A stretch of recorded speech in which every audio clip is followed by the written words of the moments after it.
Well, it's 8:16 already, so I think we have to get into this podcast. Yeah, thanks everybody for chiming in today. Don't go anywhere, because if you've been following this, you'll want to hear the two podcasts coming up. The detectives will be along shortly, and we're going to hear from Detective Matt, Detective Andrew.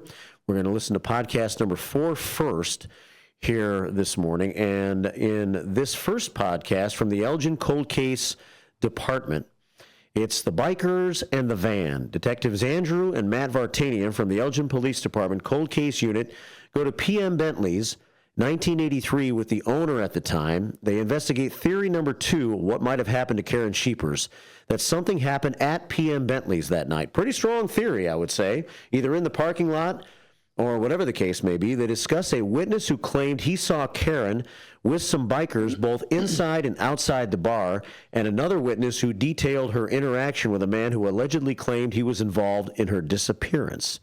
So, you going to listen, Susie C.? I am going to listen. Thanks for coming in, joining me for the show here today, and we'll look forward to talking to you tomorrow morning at 6 a.m.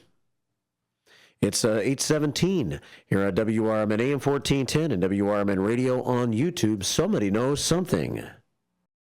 This podcast is based on information sourced primarily from police and media reports, but certain names and other identifying details may have been changed or altered for privacy and security reasons. While the events and cases discussed are based on real investigations, some aspects may be simplified for time and for narrative purposes. Voice actors have been used to read from statements or documents. All information presented is intended solely to inform and raise awareness. Hosts may discuss theories regarding the cases examined in this podcast, but such discussions are not intended to and should not be considered by the listener to be legal conclusions. All persons discussed are considered innocent until proven guilty in a court of law.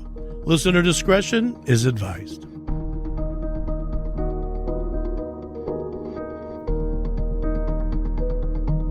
This is Chief Anna Lally. Welcome to Somebody Knows Something, a podcast from the Elgin Police Department's Cold Case Unit. In this podcast, we will shed new light on cold cases in the city of Elgin by sharing untold details and by encouraging anyone with information to come forward.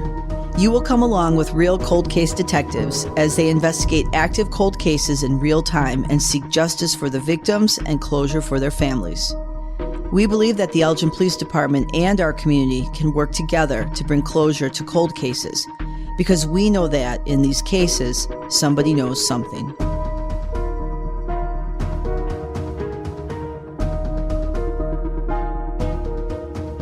Hello, and welcome to Somebody Knows Something, the Elgin Police Department Cold Case Podcast. My name is Detective Andrew Houghton. And I'm Detective Matt Vartanian. This season, we've been taking you along as we investigate the case of Karen Sheepers, who disappeared on April 16, 1983. In our last episode, we reviewed the original theory that some in law enforcement had at the time, which was that Karen simply left voluntarily. We also considered the theory that Karen could have taken her own life. Karen's family, friends, and coworkers all dismissed these options, and Matt, I think we both agree that those scenarios are kind of unlikely. Yeah, we do. In this episode, we move on to theory number 2. Something happened at PM Bentley's. That's right. And this investigation is going to be covered over 2 episodes. For this episode, we will visit the site where Karen was last seen and discuss the different theories about what could have happened at PM Bentley's. Are we returning to the scene of a crime? Will this location unlock the key to finding out what happened to Karen? So let's see what we can find out about the last place we can confirm Karen was on April 16th of 1983. Okay, so PM Bentley's was a nightclub and bar that hosted live music a couple days a week. It was located in a strip of the Meadowdale Shopping Center in Carpentersville, Illinois, on Route 25, just a little north of Route 68. We kind of thought the best way to get an idea of how the place looked and what it was like was to get with the former owner, Frank, and he was gracious enough to take us up there and help us kind of take a tour of the area. All right, so we're going to meet with Frank, the owner of PM Bentley's back in 83. We're here in the parking lot. It's kind of a unique layout. It looks like it used to be a mall, from what our understanding is. You have, we initially thought it was maybe closer to where this furniture store is. There's a furniture store kind of on the corner, but Frank kind of pointed us out, there's a dentist office that you go inside the mall to get into the business. So It's almost like a mall within a mall, Yeah, like so storefronts inside. the parking lot kind of wraps around. Where we're parked here in the first row, right in front of the entrance to the door, would have been right around the area where Karen parked. They said she parked in maybe the third row. So, where we're sitting, we would have seen where her car was from here, basically. Yeah. But there's a huge overhang, so if you're hanging out outside, that night and smoking or whatever, it's going to be covered. That's pretty much the business. It's not here anymore. It's kind of a vacant building, but A dentist office is now in the location of where PM Bentley's would be located, or would have been located. There's a cell phone store, a couple other, there's a pawn shop, a couple other locations, a salon that's tucked inside too. yeah, it looks like the only thing that was here in '83 was probably the Ace Hardware. Everything else has kind of changed over the time. Yeah. So But it seems like the layout is the same as what it was. layout looks like the same from the aerial photos we've had and from other conversations we've had with Frank on the phone. So the building is basically identical. It's just different tenants. But all right, let's head in and talk to Frank. Sounds good. We headed inside the building and met with Frank and his son. We spoke at length with him, and he walked us around the building, showing us where the bar was located and describing it to us. I guess could you kind of just take us through, your history with PM Bentley's? How did you come into owning it? How did you know about it? I had a restaurant in East Dundee called Okay. Family Inn, and we sold the Family Inn. About a year later, Yeah. this place became available, Okay. and going to the shopping center, Greg Biesinger at that time asked if we'd be interested. Okay. Had a partner as well, and we told him, yeah, we would be, Okay. and that's how we. What year did you open? Do you remember? I think it was 1981 or 82. Okay. And it was here when we walked in. It's like a dentist office now. It looks like, Yeah. but you would come in this side door, and then how far did it go back? It went back pretty far. When you walked in, can you just describe what it would have looked like when you walked in? So Yeah, you walk when in the front door, When and you then walk in this door, you can either go straight ahead Okay. into the area where you dance and sit Yeah. at the stage, Yeah. or you could go right into the bar. Okay. And into the bar, there was a rectangle bar Okay. in there, Okay. about 30 seats. where were the bathrooms at? When you walked into the bar, how would you get to the bathroom? Right there on your left. Right there. Okay, so you Yeah. walk in the door and right up. Yeah, As soon yeah. as you came in, the bathroom was right Yeah, there. the women's washroom and then the men's washroom. Was there a payphone in the business? No, it was not a payphone. Yes, it was. That was on this wall. Right up on the wall right here, so Yeah. right outside the Yeah, but bathroom. these walls weren't here. See, this was Okay. all open. Yeah. All right, so you would walk in, straight ahead would be like the stage and like Yeah, the this is where you're booths and sitting stuff, and area, off to the right dance would be a floor, separate bar.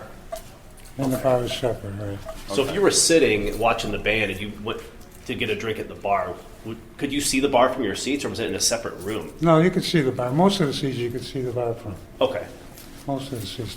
This side of the room you couldn't see it. okay. But if you were in the center and in the other wall, you had a good shot at the bar. If we're sitting over here and we're watching a band, would we have waitresses that would come to our table and like serve us, or would you go to the bar? How would Either that way, work? either way. We had girls running drinks back and forth, Okay. and they could also come and sit at the bar or get their own drink. Yeah. Either way.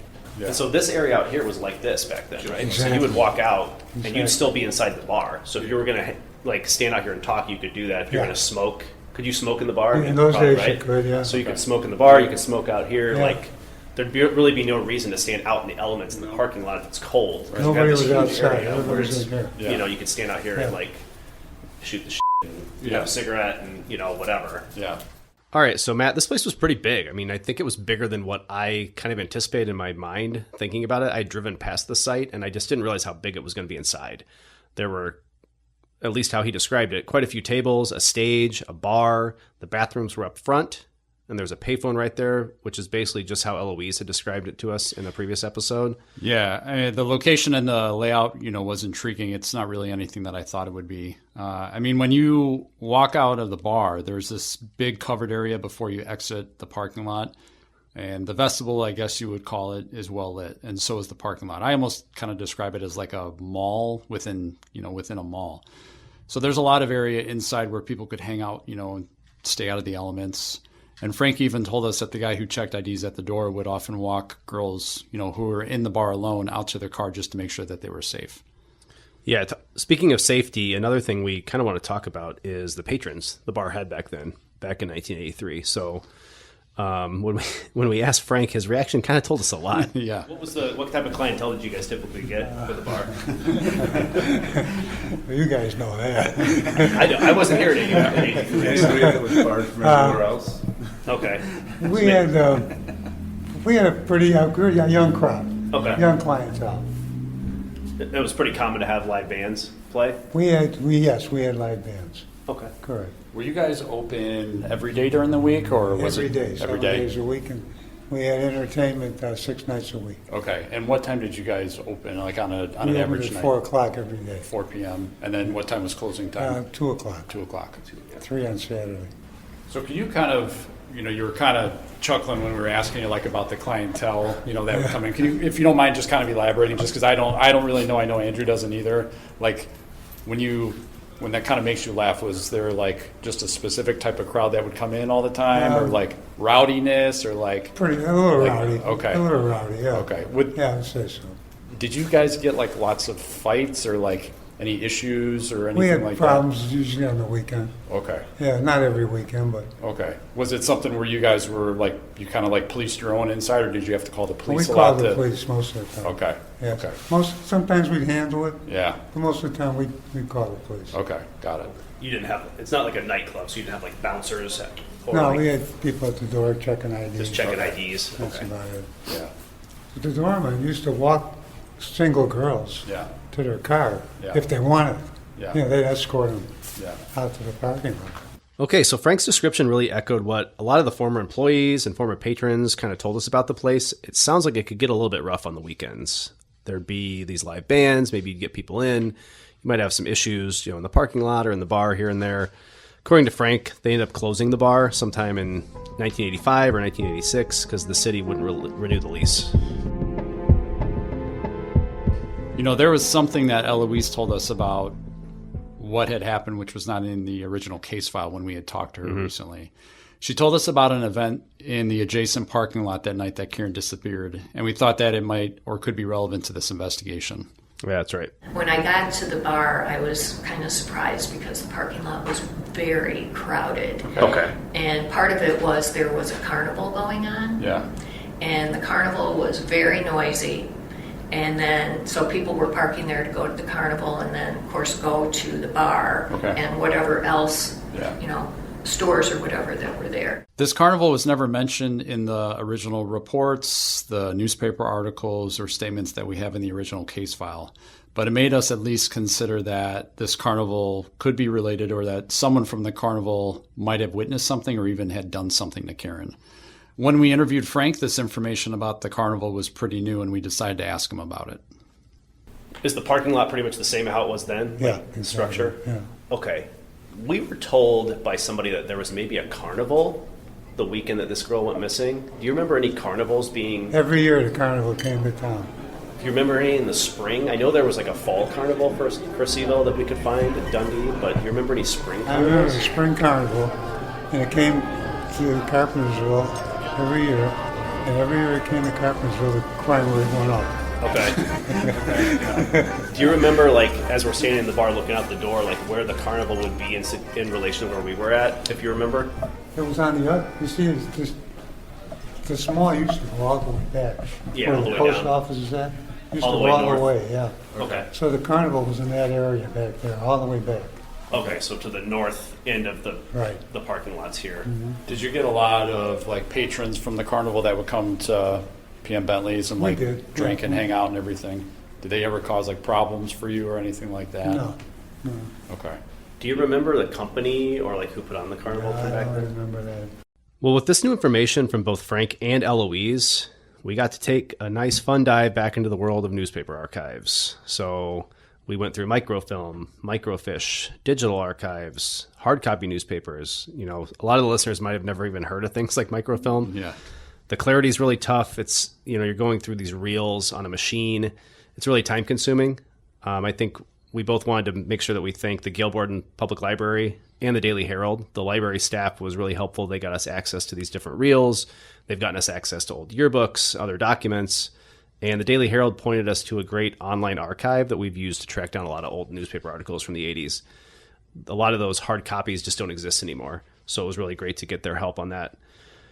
After, I don't know, a dozen hours going through all these newspapers, we finally found an article in the 1983, April 4th, 1983, to be exact, Cardinal Free Press, which confirmed that there was a carnival in the Meadowdale Shopping Center that spring. Yeah, the carnival was called the Greater American Carnival, and it was sponsored by the Meadowdale Businessmen's Association. The carnival ran from April 14th through April 24th, right? Yep. And that was in the Meadowdale lot. Now that we can confirm that Eloise was correct, and there was in fact a carnival that weekend, we wanted to ask any listeners who have information about that spring carnival to please contact us.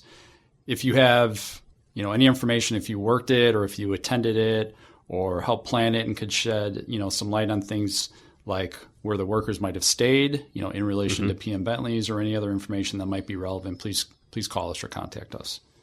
Yeah, and like Frank said, it would have been just north of where she was located. So Right. the parking lot, was attached to where she would have parked her car. So we're curious about people coming and going, maybe where workers would have stayed if they Right. were living on site for the weekend, things like that. Yeah. So in our first few episodes, we had discussed the hours leading up to Karen's disappearance, and we discussed that Karen made a phone call from inside the bar, then participated in a hula hoop contest. Andrew, one coworker thought that Karen might have actually won that contest. Yeah. Anyway, the thing is, we still don't know what happened after that. After re-examining this case, we learned that one coworker thinks she might have recalled something new. Yeah, that's right. We're going to talk about a coworker, and we're going to change her name for this podcast and call her Daisy. She recalled walking out of the bar sometime around 1:30 a.m., and she told us recently that she believed Karen might have walked out with her and some other people. She can't be sure, but she thought that she remembered some men hanging outside the entrance, maybe leaning on the wall, smoking cigarettes, talking, and that Karen may have heard someone or had someone call out to her and turned back towards the bar. She said it's been 40 years, so she can't say for certain, but she thought that Karen did walk out with them and then went to her own car. So that's something that, we thought was something new, that was something we need to look at.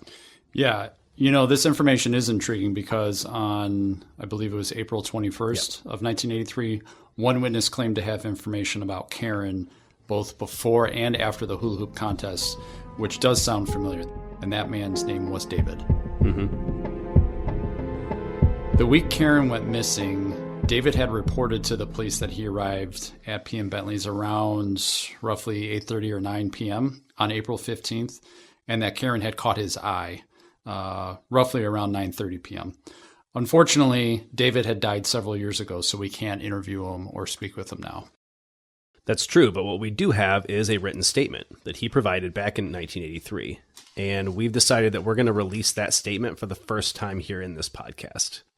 Here is David's actual written police statement from December of 1983. On April 15th, 1983, I went to PM Bentley's bar in Carpentersville around 8:30 or 9 p.m. While at the bar, I saw Karen Sheepers across from me.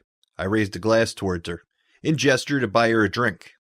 She smiled and gave a nod as if she said yes. Before I could buy her a drink, a husky guy came up to her, so I backed away. The time was around 9:30 p.m. I left the bar around 12:50 a.m. to get some fresh air before I left. There were people going by me to their cars, so I glanced up for only a moment. Then, around 1:05 a.m., I was standing by my brother's van, and I heard two people arguing and swearing at each other. I could hear the girl calling him a bastard a few times. Then the guy kept calling her an asshole or some name.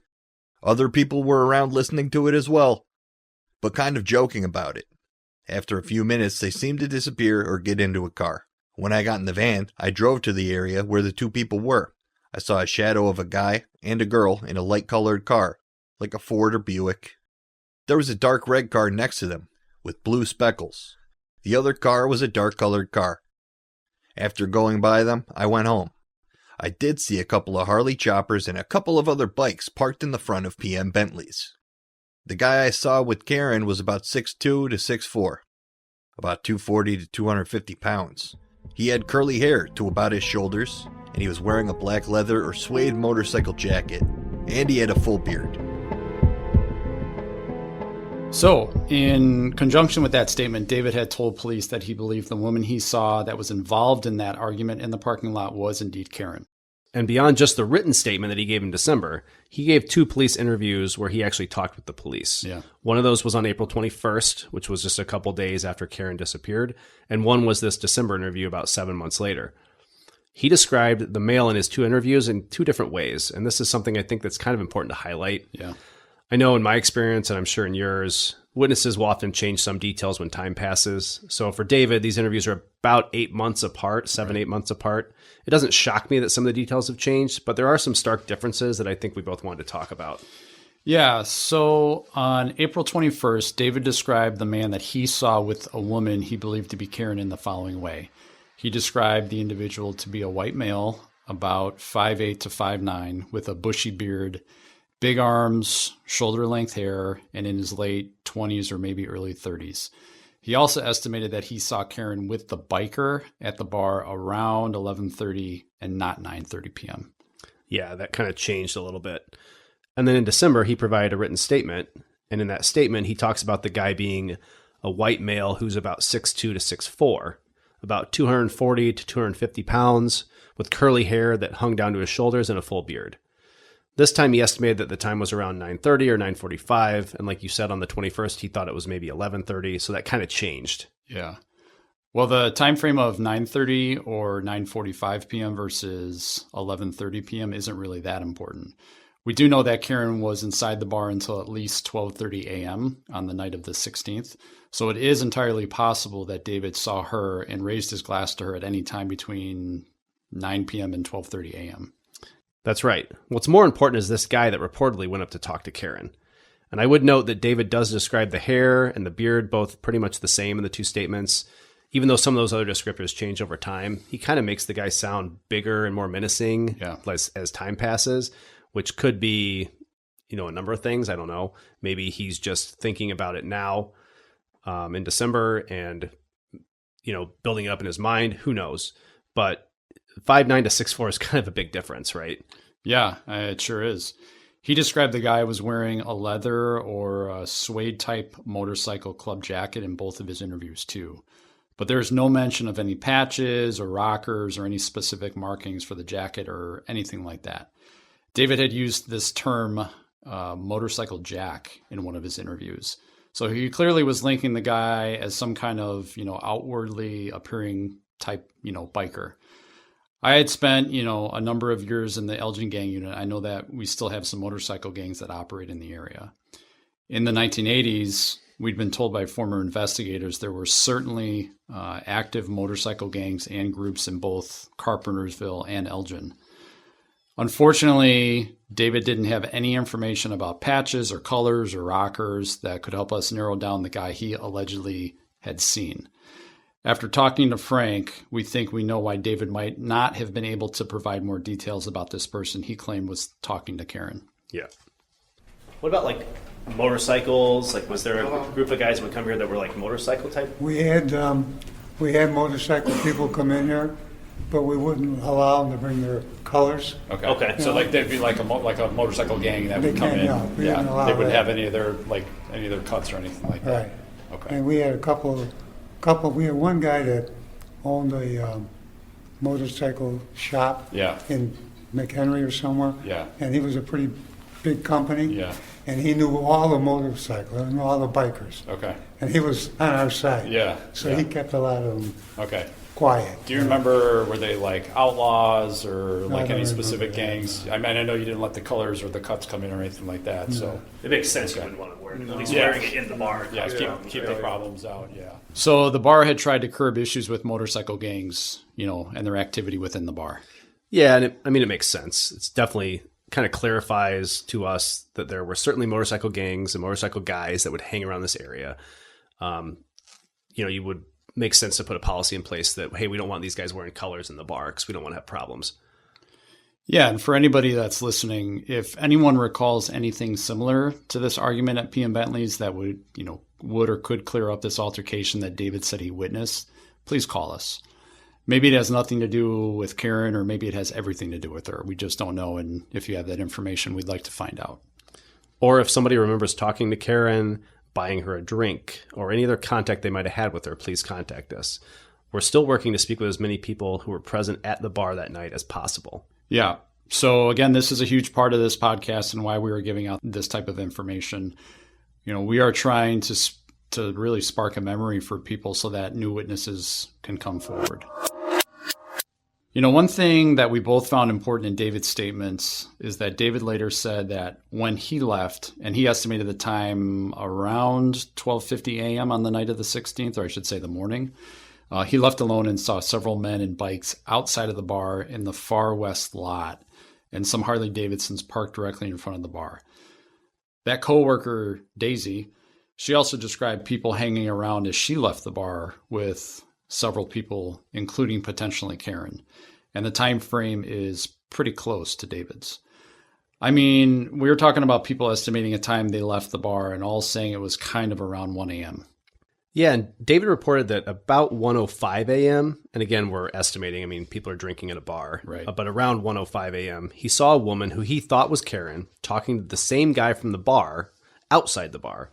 He heard someone call somebody a bastard, and while the group of bikers around him started laughing, David kind of left and saw these people talking. In one of his interviews, David also described that he saw the woman being placed into a car, which he described as a light-colored, medium-sized vehicle parked next to a newer, dark-in-color compact sedan with Wisconsin plates. He also said that he saw a man and a woman in a light-colored Ford or a Buick parked next to a kind of distinctive car that was dark red with blue metallic speckles on it. And that would be if we went back to the written statement, right? Yep, his written statement. So his written statement includes some of that detail, but it doesn't include some of the things he later said in his verbal interviews. We've read all of the interviews and police reports, and overall they include that level of detail. Yeah, again, Matt, it kind of highlights the difference that we see in these older cases, and it, honestly can be a little bit frustrating. Yeah. The witnesses in these old cases would often provide some sort of written statement like we provided with David. Then they would give these long, in-depth interviews to the police where the police would just either take notes or just write a report about what the person said. Oftentimes, those statements that the detectives wrote down had way more detail than the written statement did. Yeah. And it's clear that the written statements were not as in-depth as the interview was, but we don't have any audio. We don't have any video. Today we would sit down and body-worn cameras, right? Yeah, we would record everybody. Yeah. And we would just have the full transcript. But we just don't have that in this type of case. Yeah, another thing that was common back then was a polygraph, or also known as a lie detector test. David did take a polygraph as part of this investigation. Now, these things aren't admissible in court, but polygraphs and an individual's reaction to being asked to take one can be useful for investigators. For instance, if a person is completely reluctant to take one, I think police at that time especially, honed in a little more than not on a person due to their lack or level of cooperation. But if it seems like if someone had passed a polygraph, maybe they moved on, which could also be problematic. Maybe they missed something. Yeah, I think that sometimes it looks like you would look at a suspect, they'd pass a polygraph or partially pass a polygraph, and police would just kind of say, okay, we're going to move forward. That obviously, like you said, can be problematic. Right. We've heard from a number of law enforcement sources that worked in the 80s and used polygraphs. And I think we both kind of would agree. What they kind of tell you is, you want a really accomplished, practiced examiner. And they said that the examiner is almost as important as the test itself because they can really drive those results, which is probably why some of these things aren't admissible in court. Yeah, like, I had said, David did take one in December of 1983, and here's the actual polygraph questions and the answers from the original case file that we had found. On April 16th, 1983, did you talk to Karen Sheepers in the parking lot of PM Bentley's? No. Did you harm Karen in any way? No. Do you know what happened to Karen? No. On April 16th, 1983, did you see Karen arguing with an unknown white male? No. You know, Matt, I'm not sure why he said he did not see Karen arguing in the parking lot when his statement says that that's what he saw. Yeah. Maybe the question was too broad, or he wasn't sure it was actually Karen who he saw, but the examiner's findings for all the questions were as follows. It is the opinion of the examiner, based on the subject's polygraph records, that he is suffering from some emotional defect, which precludes the examiner from submitting a definite report at this time. Okay, so the examiner noted in the record that it contained, quote, erratic and unexplained emotional disturbances. I think it's basically just a fancy way to say David's test was inconclusive. Yeah, I'd love to know more about that, right? Well, at least we know that there were certainly bikers who were around that night. And to be honest, David inserting himself into this investigation might be very important too. Yeah. Maybe he did see Karen or talk to her, or maybe he actually did try to buy her a drink. Yeah, it's obviously hard to know at this point. I mean, he claims that he made eye contact with her and wanted to buy her a drink.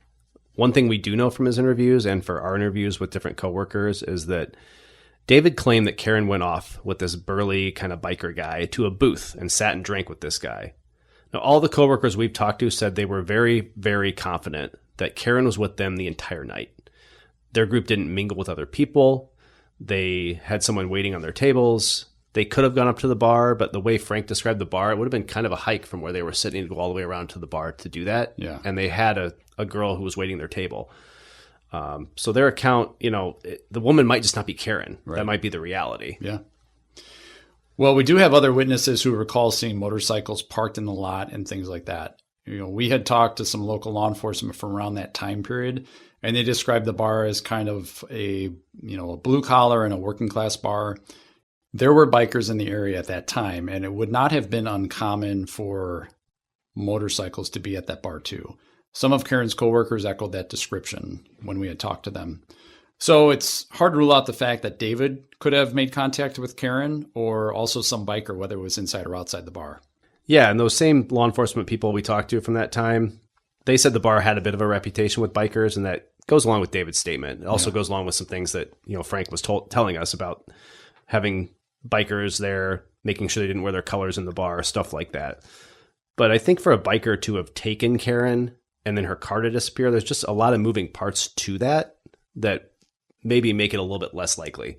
Yes. And again, Karen's car is a huge part of this case. Either someone would have had to have hidden it or forced their way into a car, be allowed into the car by Karen, or if she left with some biker in some other car or on a bike, someone would have had to have come back to the bar and then taken care of the car.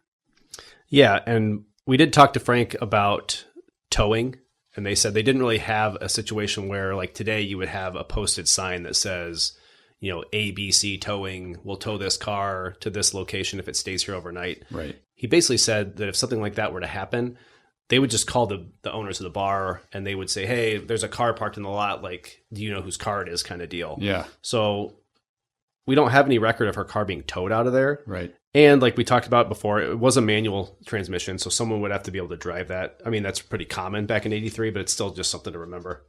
Exactly. Then you would have had to have disposed of that car somewhere, and it has never been found for over 41 years. Yeah, I mean, it is possible, I suppose. We can't say one way or the other, and we can't really determine if this biker that David says he saw actually talked to Karen or if it was some other person. It's certainly possible that something happened at the bar and that this biker or something else at the bar could have been what caused Karen to disappear. So we have to keep that option kind of on the table now. But we got to kind of keep moving forward and looking at other things too. That's right. And there was another person that came up regarding PM Bentley's a few days after Karen's disappearance that we also need to talk about.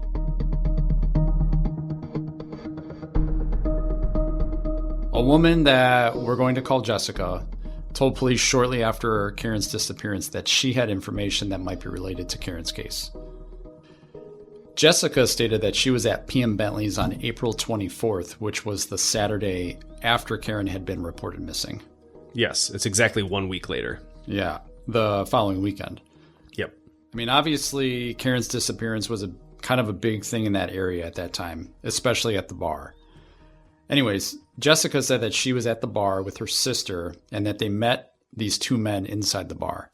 The group was understandably talking about Karen's disappearance and everything associated with it. And Jessica's sister said that, quote unquote, some weirdo probably abducted her. Jessica then said that she and her sister left the bar around 2:45 a.m. to go to another local place for coffee with these two guys that they had just met. I would note that the bar closed at 2, so I don't know if that discrepancy makes sense or not, but just to throw it in there. Jessica claimed that her sister rode with one of the men, and Jessica was going to drive the car that they drove to go meet these guys for coffee, and that this friend of the guy walked out with her, and he walked over by this beige van that he was driving. That's when things got a little bit weird, at least according to Jessica. Jessica claimed that she and this guy were standing in the parking lot for like 10 or 15 minutes just kind of talking, and the guy said this. You know that weirdo your sister was talking about? Well, you're looking at him. The man also reportedly had told Jessica that he was going to rape her. Jessica did not know if this guy was involved in Karen's disappearance, but she had contacted the local authorities to tell them about him anyways. You know, I think this is a good reminder that even if this guy was not involved, somebody said something. In any of these cases, and even in cases that we investigate, you know, in real time today, we want people to know that the police are never going to judge you for bringing us information. We would rather people contact us and tell us information than think, oh, I don't want to bother them. It's probably nothing. No detail is too small. No tip is too small. We want to make sure that we investigate anything that comes through. Yeah, any information that people give us, we're going to run it down. If it turns out to be nothing, I mean, that's fine. That's what we're here for. That's our job. Jessica was able to provide a full name, you know, for the man that she had met that night, and police did talk to him. He had lived in the area, and police determined that he had no criminal history, from what we had read. Mm-hmm. He claimed that while he did have a conversation with Jessica, she was completely fabricating and making up any of the things that she had claimed he had said. But, you know, we should also note here, Andrew, that, you know, this guy did not match really in any way the description of the biker that David had described in his interviews. Yeah, that's true. So our point with telling these different statements and these different stories is that we want to make sure any of our listeners contact us if they remember anything similar. If you have a story similar to Jessica's story, please contact us.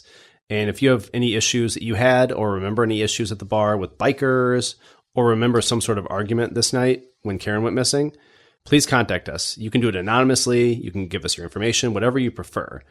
But like Matt said before, what you know is more important than who you are to us. Yeah. You know, we've talked a lot about the bar, David, and this other weird interaction in the parking lot with the van. We need to really talk about the employees too here. We know one employee recalled seeing Karen in the bathroom and talking to her about the TV show Dallas at that time. And other employees remembered seeing her roughly around 1 a.m. on the night of the 16th. But there are several employees who we've not been able to track down and who were never interviewed that we would like to speak to. Yeah, that's true, Matt. We know a girl, like I said before, was serving their table, and we've never been able to talk to her. Police never interviewed her in 1983. So we feel like she would be someone that'd be very important for us to talk to. Yeah. We're trying to track her down. We also identified and interviewed one more new witness, a woman who worked at PM Bentley's but quit shortly before Karen disappeared. She provided a shocking revelation that could potentially take this investigation in a totally new direction.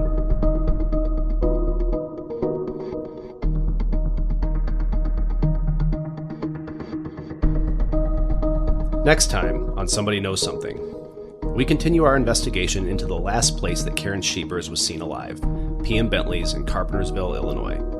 During the initial investigation in 1983, PM Bentley's owner provided the police with a list of employees who worked that night that Karen disappeared. He also told police that just 2 months before Karen vanished, a female employee reported that a man followed her home from the bar after she got off work.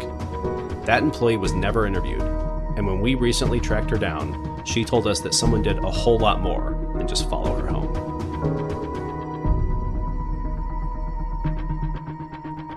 If you or anyone you know has information about this case or any other cold case in Elgin, please contact the Elgin Police Department cold case email at coldcasetipс@elginil.gov or the cold case tip line at 847-289-COLD.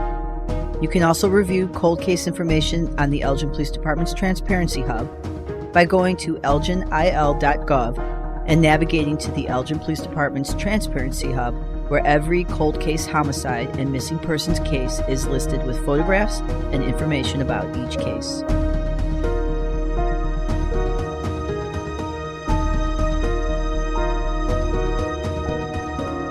So there you have it, episode 4 in the series of Where is Karen Sheepers? Somebody Knows Something.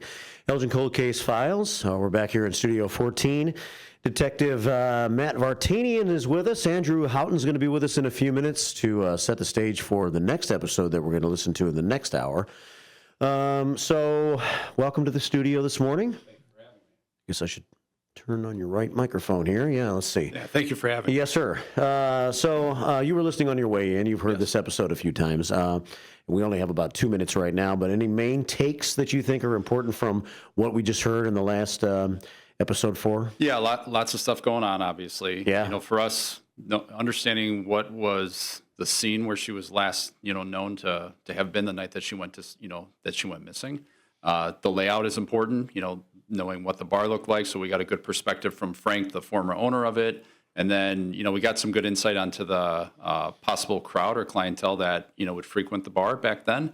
There's the biker angle. There's David brings up the point about, that there was an argument that happened with Karen and somebody that looked like a biker. Then there's, stuff going on outside the bar where there's people hanging out, so there's all kinds of moving pieces. Then we find out, the thing that we never knew about was that there was a circus that was in town too. Right. So another layer. Yeah. The carnival was going on at that time. Yeah. And so that adds a lot of different possibilities and a lot of different things to investigate from what might have happened that night. And just a lot of vagueness as to which part of that night, the arguments and the possible impact the carnival around might have had have to do with this whole case, right? Yeah, that's right. Yeah, sorry, I said circus. I meant carnival. Yeah. But I mean, that's the thing. We don't know if employees from the carnival came over and frequented the bar while they were in town. What was their interactions, with the patrons at the bar? Did something happen that night where there was an interaction between Karen and one of these people from the carnival? We don't know that. So that's another thing that we have to look into. Yeah. All right. Well, so we're going to talk more about that when we come back from this top of the hour news break. And Andrew Houghton's going to join us, the other detective in the Elgin Cold Case Unit. And we'll probably talk a little bit more about episode 4, preview 5 real fast, and then get into 5. So that's all coming up in the 9 o'clock hour here on Somebody Knows Something. Where is Karen Sheepers? And there's the information about it on YouTube if you would like to investigate, or if you have any thoughts on what you are hearing in all this. We'll have about 10 or 15 minutes at the end where you can call us, and you can always send an email to the Cold Case Tips line, coldcasetips@elginil.gov. Coming up on 8:59, it's the first shift, and we're going to spend the next hour on this. At Britain's Touch.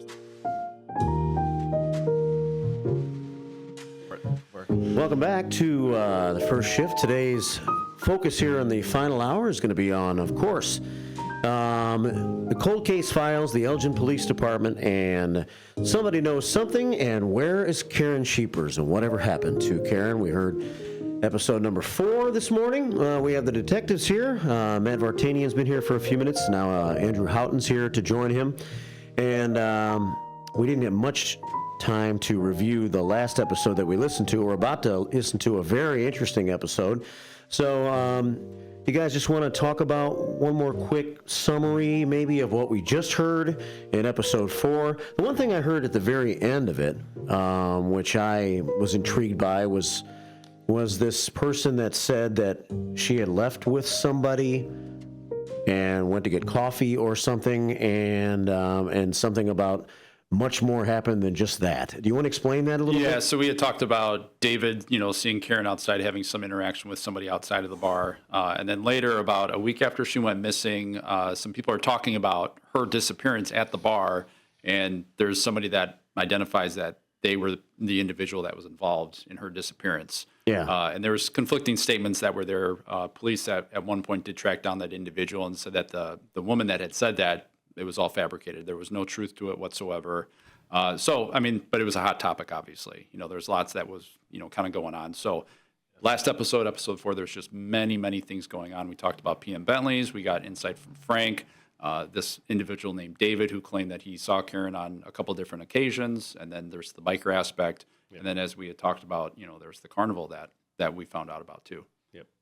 There was a few different people that came in shortly after this case happened, kind of saying like, hey, we had heard this or that about someone possibly being involved or not involved, and the police ran those down pretty quickly and did identify and talk to some people, but we wanted to highlight some of those in the episode to kind of tell people like, hey, if you do have information or you did hear something like that, obviously we want to talk to you and hear about it. Yes. So. Yeah. So what happened in episode 4, that's theory number 2. Yep. That you guys are working on many theories, but it seems to be a theory that could carry some weight. As there was a lot of things that happened that night, inside, outside. It got late. It was Friday night. Might have been a lot of drinking involved. And so you really have to start to dive into what was happening at the bar that night and who was there, right? Yep, that's correct. Yeah. And then the carnival was going on too. And one question as I watched and listened to the episode that I had was, is there any way, and it sounds like a shot in the dark, but would there be any way to, and you're going to look into it, I guess, find out like if a lot of the people that work for carnivals would be here from out of state, right? Because carnivals travel around from state to state, different locations. So they kind of live with the carnival for several months at a time, I would imagine. Yeah.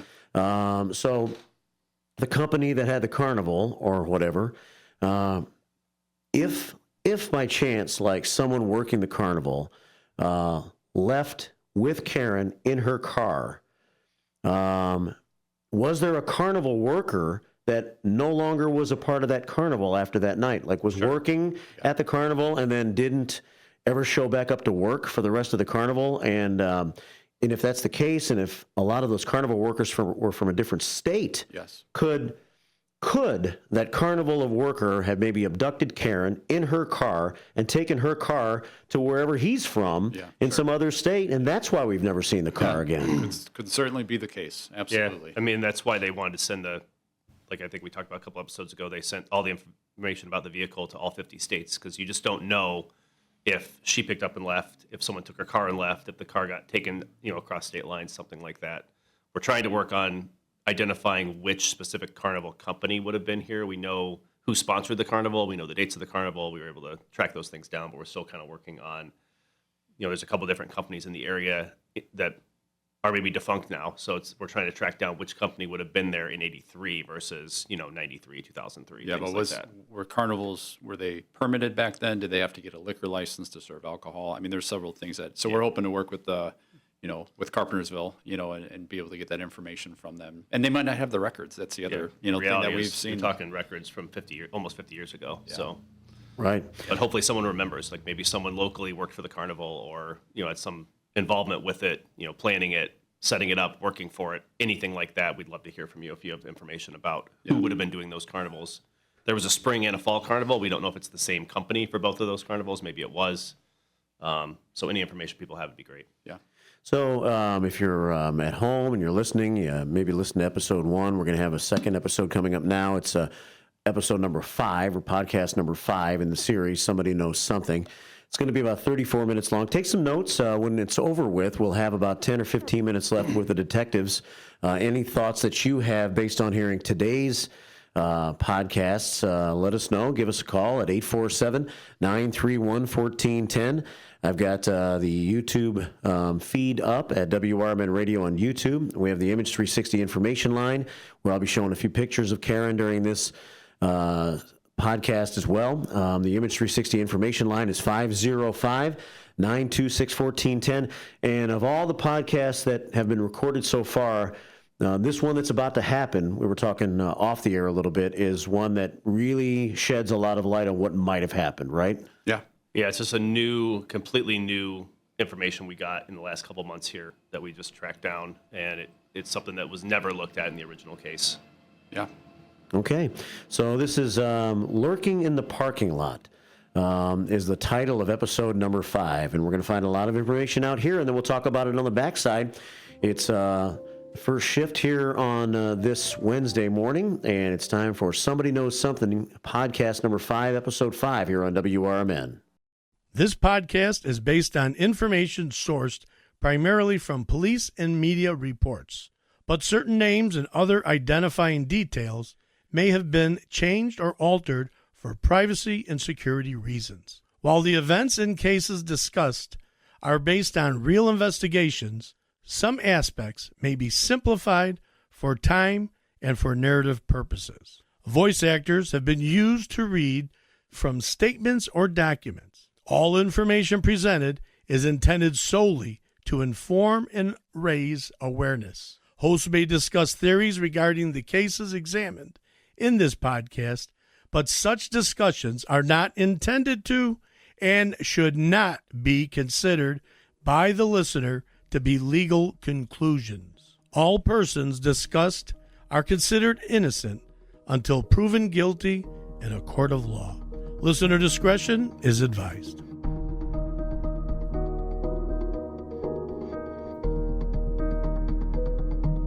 This is Chief Anna Lally. Welcome to Somebody Knows Something, a podcast from the Elgin Police Department's Cold Case Unit.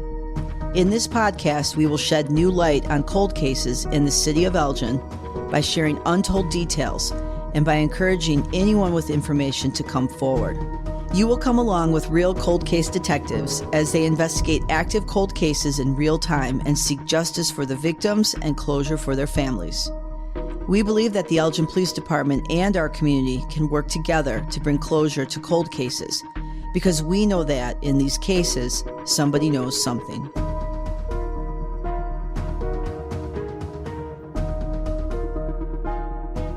Hello and welcome to the Elgin Police Department Cold Case Podcast, Somebody Knows Something. My name is Detective Andrew Houghton. And I'm Detective Matt Vartanian. Last episode, we took our listeners to the site where PM Bentley's was located in 1983 and discussed with a witness who claimed that he saw Karen with some bikers both inside on April 15th and outside the bar in the early morning hours of April 16th of 1983. We also reviewed a tip about a man with a beige van who a woman said claimed he was responsible for Karen's disappearance.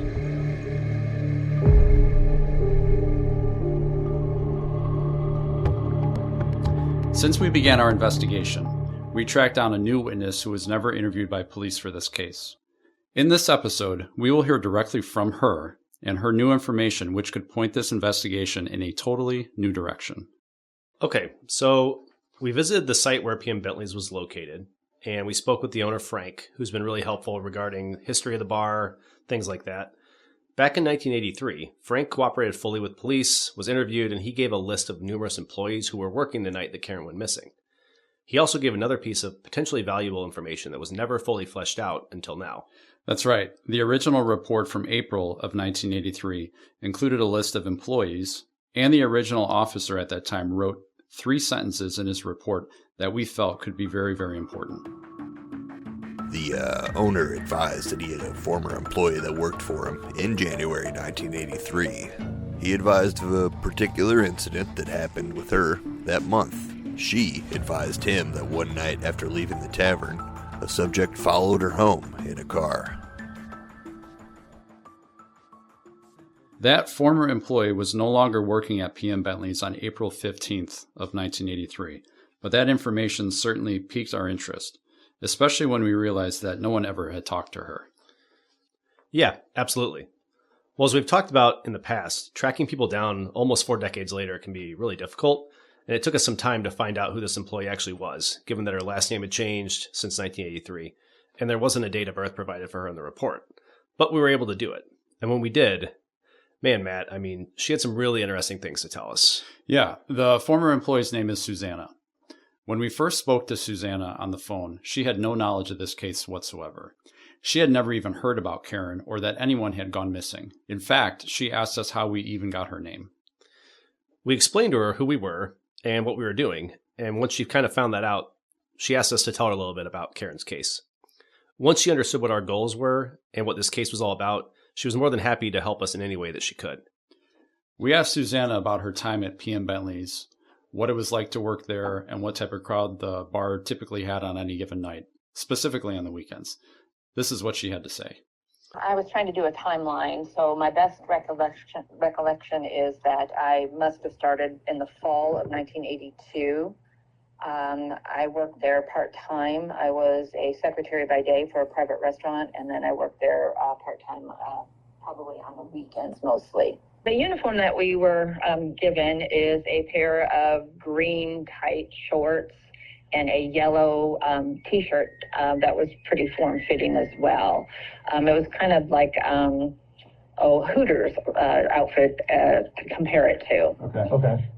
So that was our standard outfit, and the clientele that was there in the beginning, it was when they first really opened up, was very nice. Young kids basically coming in to hear live music. The bands were different kinds of bands, of course, different kinds of music, mostly pop rock.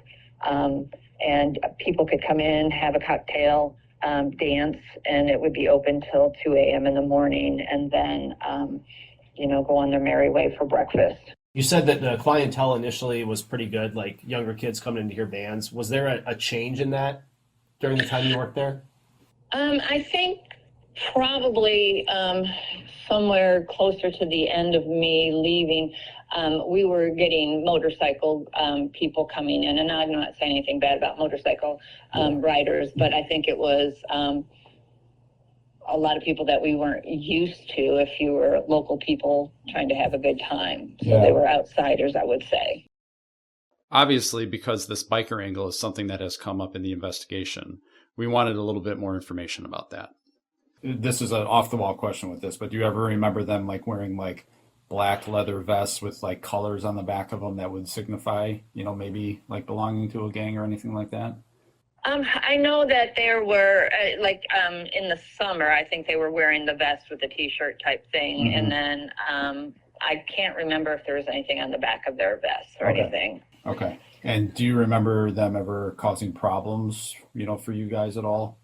I think there was some times where they were asked to leave. Yeah. I don't know if they were happy about that. Everybody's wanting to have a good time and, not be kicked out of a bar. But I do know there was some kind of confrontation a couple of times that when they were asked to leave. Okay. And when you say confrontation, like, did they get into it with like the bouncers or like just other clientele, or did like the police have to be involved? I don't know, because once I was the bartender, so I stayed behind the bar. So once they were asked to leave, I never knew if the police were out there with the manager or whatever. I know there was like a bouncer and then a manager type people that would take care of all that. We also asked Susanna to describe the bar's interior to us to get a better idea from her memory as a worker there. We'd walked up there with Frank, but it was nice to get another perspective. So you went inside the mall, and there was like a little ramp type of walkway area. Right. There were no steps. So once you reached the bottom of that ramp, PM Bentley's was to your right. Right. Mm-hmm. So you had to go through the double doors, first of all, to get into the building, and then the doors to the PM Bentley's was on the right as well, and that would have been locked unless the bar was open. Okay. So once you walked in there, you were in like the lobby area. I don't know what else to call it, but that's where the payphone would be. That would be the bathrooms. If you made a very quick right once you entered, you would go into the actual bar area where you could sit. And I want to say it was like a square, probably more of a rectangular shaped bar. So it was totally enclosed, and you could sit all the way around the four sides of the bar. Oh, okay. Okay. All right.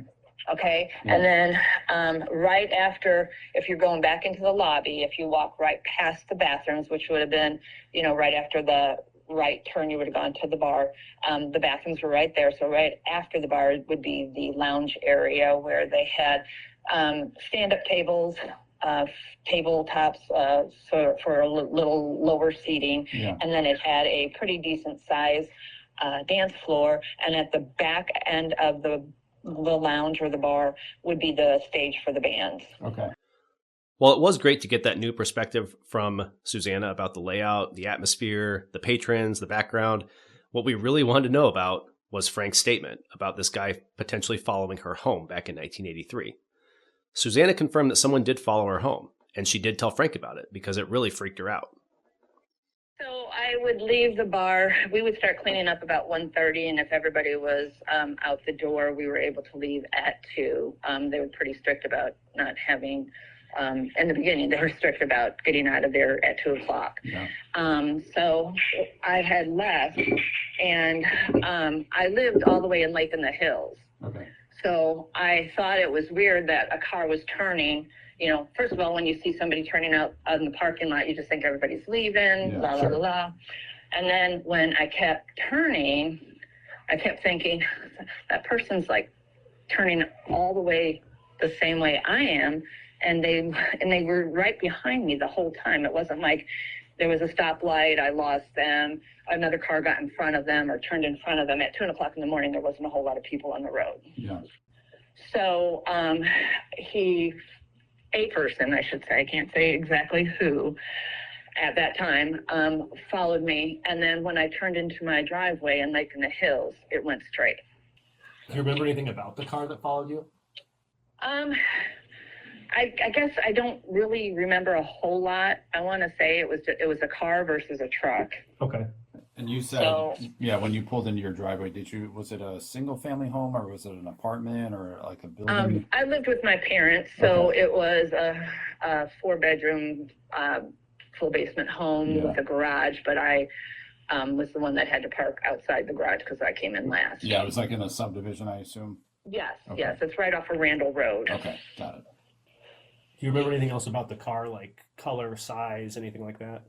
No, because I was kind of freakish. You know, that was the age before I had a cell phone, so it's not like you could make a phone call on the way home and ask somebody to be waiting for you or whatever. So I just wanted to hurry up, get in the driveway, and then run in the house. Someone following Susanna home is certainly a lead we wanted to look at, but we never expected Susanna to tell us that a whole lot more had happened to her while she worked at PM Bentley's. Yes, I drove a little Miata sports car convertible. I was young and dumb, but I would drive that to the bar, and there were several occasions I would go out to my car, and I had some stuffed animals in the car as well. You know, your mother gives you crazy stuffed animals, and you put them in the back seat of your car. So when I had come out a few times, my stuffed animals were literally tied up and strangled and by the seat belts of my car, and a note would be left on the steering wheel. Did anything else ever happen with your car when it was in the lot? Yes, so I would come out some days, and because it was a stick shift, that they could easily move my car. And because back in the day, the mall, I think, was bigger than what it is now. And the sidewalks were real large, or wide, I should say. And my car would be down 10, 15 storefronts down the sidewalk, because I'd walk out and I'd be like, where's my car? Yeah. You described that the one time that you came out and you found the stuffed animals strangled with the seatbelts, there was a note on your steering wheel. Is that right? Actually, it was a couple times that I have found notes on my steering wheel, and it progressively got a little more demented and a little bit weirder every time I find another note. Yeah. Would you be able to share with us some of the details of the note, like just kind of how, like, what they were kind of talking about at first, and then how it kind of got a little scarier for you? Yeah. So in the beginning, it would just be about my animals or me. Yeah. So, and this is kind of weird. Yeah. So I was real young, and I would chew on wooden pencils all the time. I guess I had very large front teeth. Mm-hmm. So my mother always used to call me Beaver. So her idea was to give me stuffed animals that were beavers. So inside my car were all stuffed beavers. Okay. So one of the letters was addressed to Beaver. Susanna went on to tell us that the letters were sexual and stalking in nature, and that she was pretty concerned about the car being moved, the person following her home, and the letters. She also told us that multiple letters were left in her car at various times in late 1982 or maybe early of 1983. She didn't remember all the details about the letters, but said that they really did kind of creep her out. Mm-hmm. Then, shortly after we hung up with her, she called us back. Hey, this is Susanna. I just wanted to inform you that I had found one of the letters that I received during the time I worked at PM Bentley's. It is from the fellow that followed me home, and it is quite disturbing letter. He addresses it to Beaver, and he ends it Beaver Squeezer.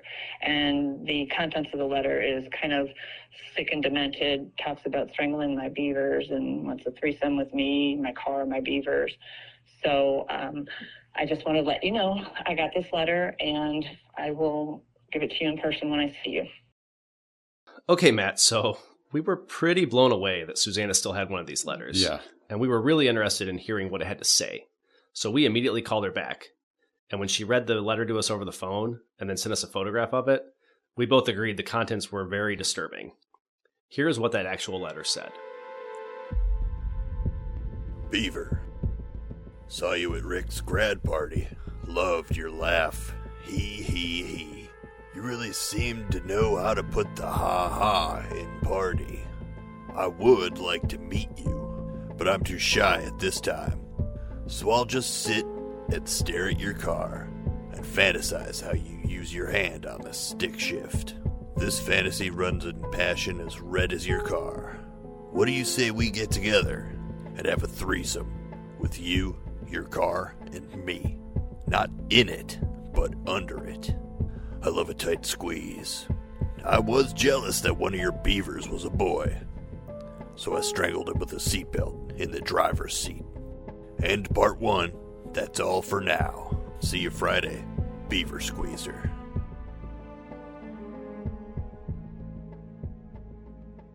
Okay, so I don't know about you. I mean, I was pretty shocked about the contents of this letter. Yep. It was written and placed in Susanna's car in the months leading up to Karen's disappearance, and she disappeared from the same place, the same, location. Someone had clearly stalked Susanna's car, stalked Susanna, entered her car, strangled her stuffed animals on multiple occasions. We both think, and Susanna did too, that it's likely that the same person that left these notes and entered her car is the same person that also moved her car across the parking lot. And she thinks it's probably the same person that also followed her home. Yeah. Susanna also provided us with a picture of herself in 1982, and she looked very similar to Karen.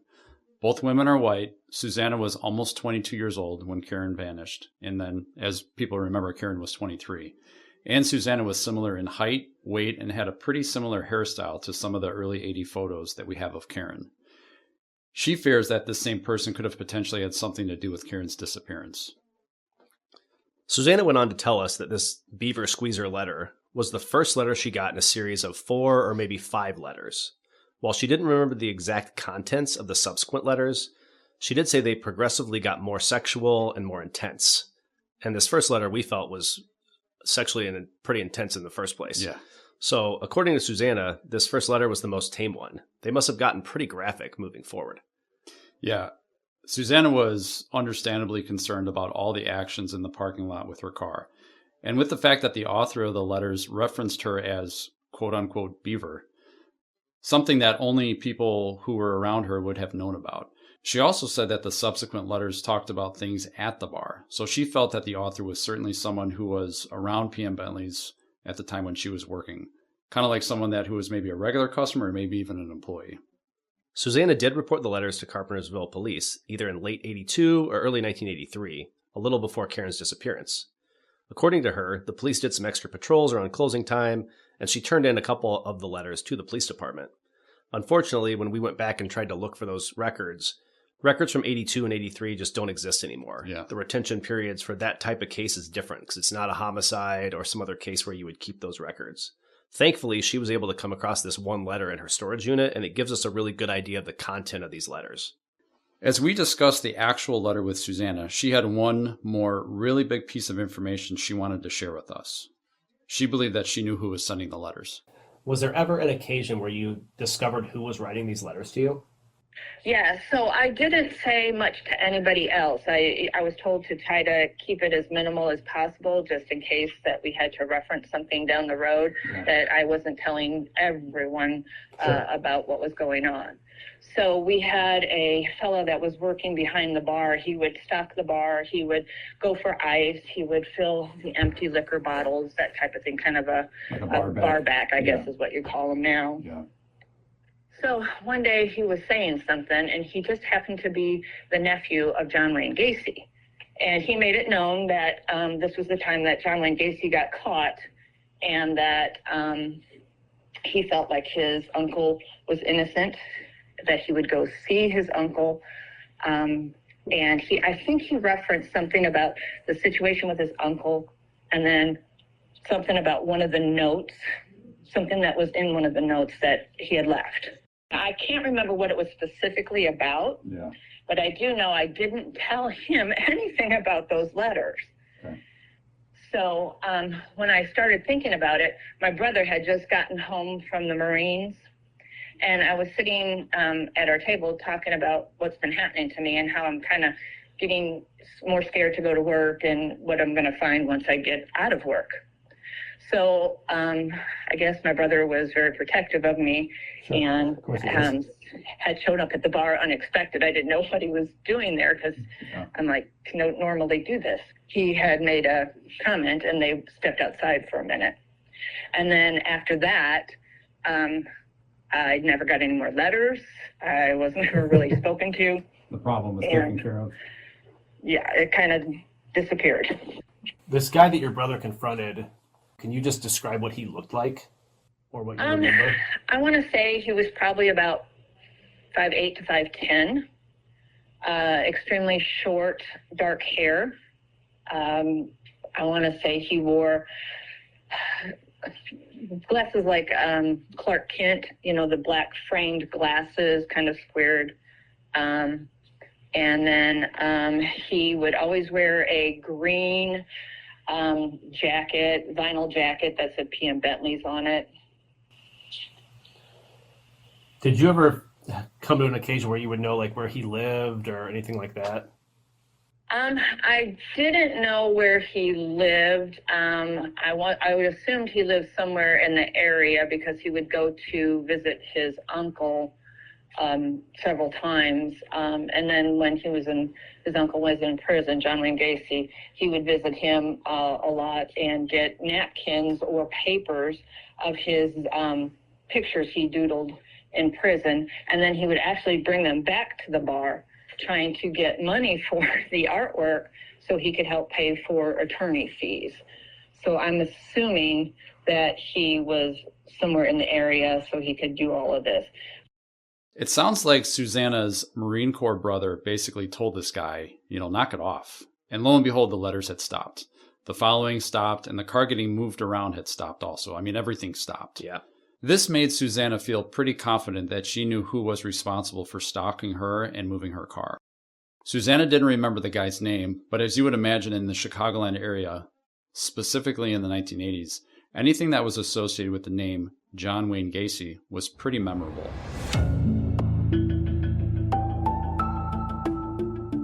Yeah, for sure. Our listeners might remember that even Terry himself mentions Gacy in one of the statements we found in the newspaper. We played that in a previous episode. So obviously, this Gacy issue was something that was still on people's mind out here, even in 1983. Well, we thought this little nugget of information about this Gacy connection would be useful to maybe try to track down who this guy actually was and confirm if he did actually write the letters or not. Yeah. So, armed with this Gacy connection but no name, we reached out to Frank and another manager who worked at PM Bentley's back in 1983. Both men gave us the same name immediately when we asked them about any former employees who either were or maybe claimed to be somehow associated with John Wayne Gacy, and both confirmed that the same man worked at two other area restaurants and PM Bentley's. Those two restaurants were Cattleman's Restaurant in Algonquin and the Family Inn in East Dundee. This guy also worked primarily weekends at PM Bentley's, but was kind of an off-the-books employee. Here's Frank talking about him. There was an employee that was not on the books with you guys here that I called and I talked to you about on the phone. I'd asked you about a guy that maybe was related to or claimed to be related to John Wayne Gacy. Oh, Yeah. yeah. He was, used to come in and clean up, just do stuff for us. He worked for me at the Family Inn as a busboy. Yeah. Okay. And when we came here, he just kind of hang out, When he would hang out here, like, what did he do for you? just clean up, Okay. sweep the floors. Would it be common for him to be there on a weekend, like not as a paid employee or like kind of off the books employee helping out, like the weekend that she could have been there? Is it possible he could have been? Could have been there. Once we figured out who this person was, we realized that he was not included on the original list of employees that Frank had provided back in 1983. So obviously, we wanted to track him down to talk to him about this case and to determine if he was responsible for the letters that were found in Susanna's car. This employee no longer lives in Illinois, but we did track him down and spoke with him. That's right. The employee, who we will not name in this podcast, told us that he did work at PM Bentley's, but he did not recall anything about Karen's case. He did remember Susanna and even described what she looked like to us. And he said he would sometimes walk Susanna to her car because she was afraid. He remembered that she had stuffed beavers in her car too. And he also thought that he might have gone dancing with her at some point, but he wasn't sure. The employee confirmed that he knew John Wayne Gacy, but denied ever bringing any letters into the bar or drawings and denied ever talking openly about Gacy. He also denied writing any letters that were left in Susanna's car, and he denied any other actions surrounding Susanna or her car. He even offered to provide a handwriting sample if necessary. The employee also mentioned that he believed PM Bentley's did not open until the spring of 1983, so we're working to track down some of those exact dates.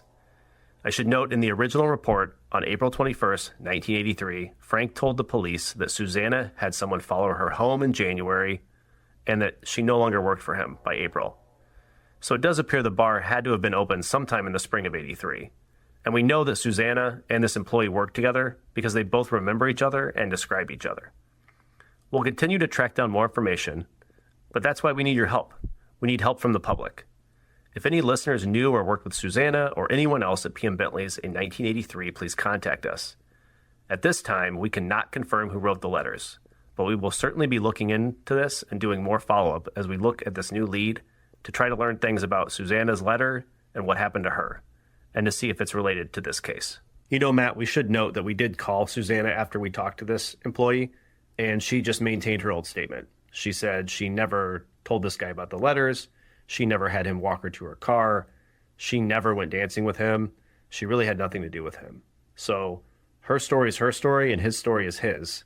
That's why we need to keep looking into this case and talking to as many people as we can to see what input other employees might have about either this employee or Susanna or anyone else at this bar who could have been writing these letters to her.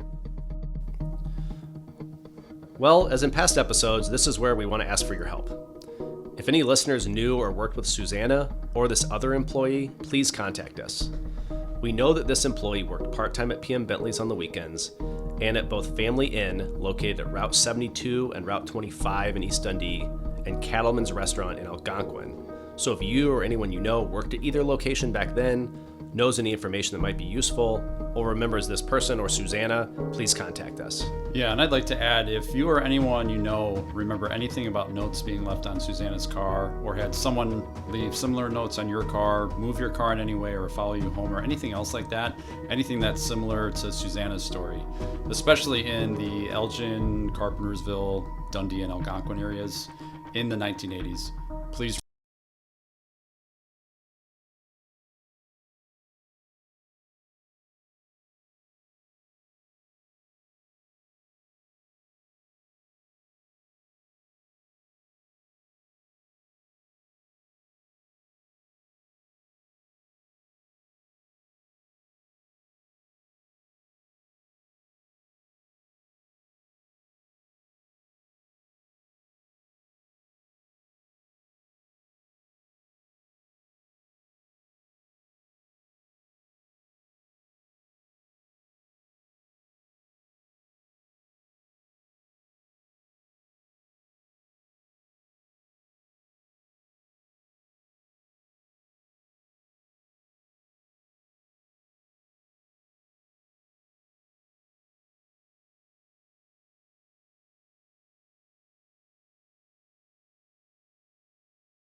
So there you have it, episode 5.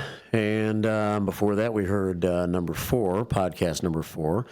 And where is Karen Sheepers? Somebody Knows Something. 2 slightly longer episodes that we heard today on the radio station. And so what'd you think? If you have any thoughts, give us a call at 847-931-1410. We have the detectives with us. We're on YouTube. Detective Andrew Houghton and Matt Vartanian with us. And 2 pretty important episodes with a lot of different variables that happened that we just heard over the past hour or so, right? Yeah. Yep.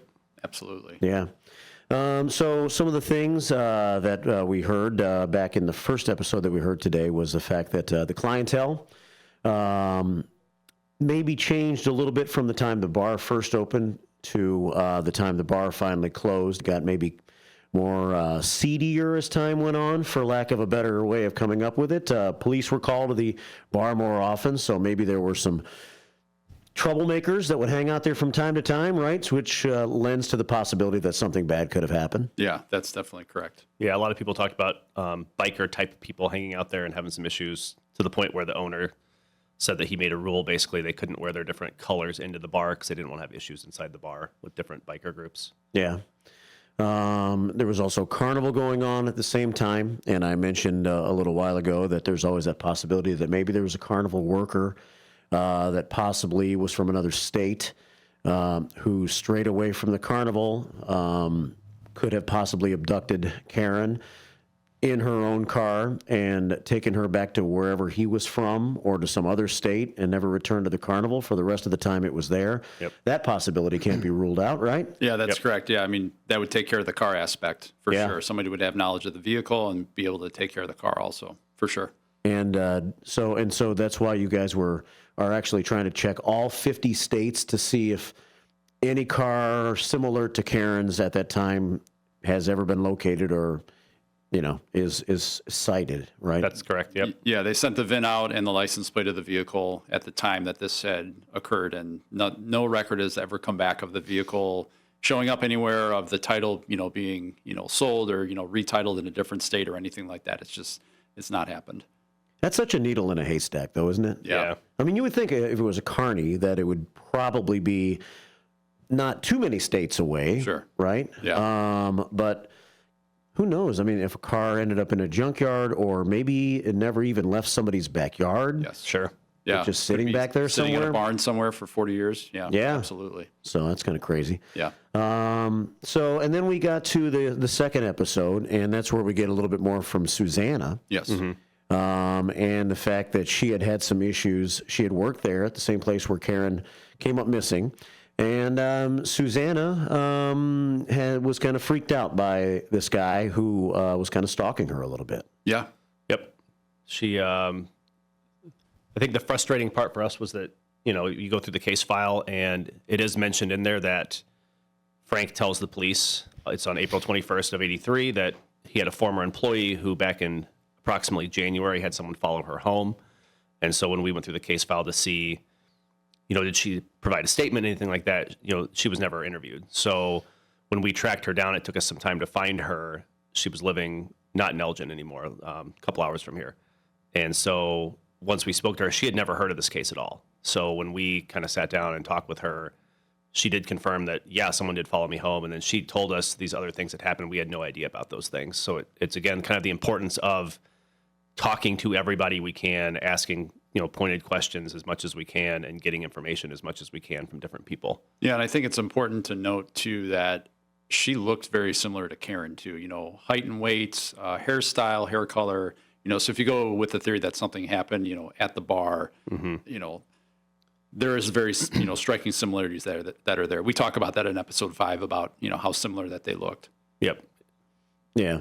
So, but the following of this, of Susanna took place in late January. Yes. Yes. Yeah. That was right. And then Susanna continued to work at PM Bentley's for a while longer, but she had already not been working there for a little while by the time Karen disappeared. Yeah, we do know that she stopped working at PM Bentley's before Karen had disappeared. Yep. We had talked about this incident where she was followed home, happened roughly around January of 83. And she was very distinct about that. Sometimes you get confused thinking a car's following you, but she's like, no, it was late at night. There wasn't a lot of cars out there, and you can tell when someone's following you all the way up until into she her got subdivision. home, into her subdivision. Yeah. To go from here to Lake in the Hills or go from Carpersville to Lake in the Hills is a bit of a ways. And then especially to go into her actual subdivision. It's not like they just got on Randall Road and went north. Yeah, we wanted to make sure. Or went south. Yeah, They that just she didn't kind of live. followed her all the way past her house. Yeah, wanted to make sure she wasn't going to an apartment building or anything like that, because sometimes somebody could be pulling in that way too. But it's a single family, residential subdivision. I mean, I think luck was on our side in the fact that she was preparing to move from where she's living currently the day that we called and talked to her. So we had kind of a long conversation with her, and then she said, I'm in the process of moving right now. I have a bunch of stuff from the 80s in my storage unit of, paperwork and all these different things that traveled down here with me when I moved down here. Let me just take a look and see if I have anything from that time period. And she calls us back, and lo and behold, she has this. She found one of the 4 or 5 letters that she had. Yeah. So we're lucky in the fact that we have at least some example of what these letters looked like. So we thought that was a big win for us. That's pretty helpful. Yeah. And that was she said that was apparently like the first of the series of letters that she got? Yeah, it seemed that way. Maybe 4 or 5 letters is kind of what we gathered from it. But that was, I would say, and obviously we played it on episode 5, it was pretty weird. Pretty weird. Yes. Yeah. Pretty detailed. Creepy. But she did. Creepy, yeah. She mentioned that they got more sexually explicit in nature and more detailed about her, as the letters went on. She believed it was number 1 because it says end part 1, and she's like, I think that this was one of the tamer letters I got, and I think this, if I remember correctly, was the first letter that she got.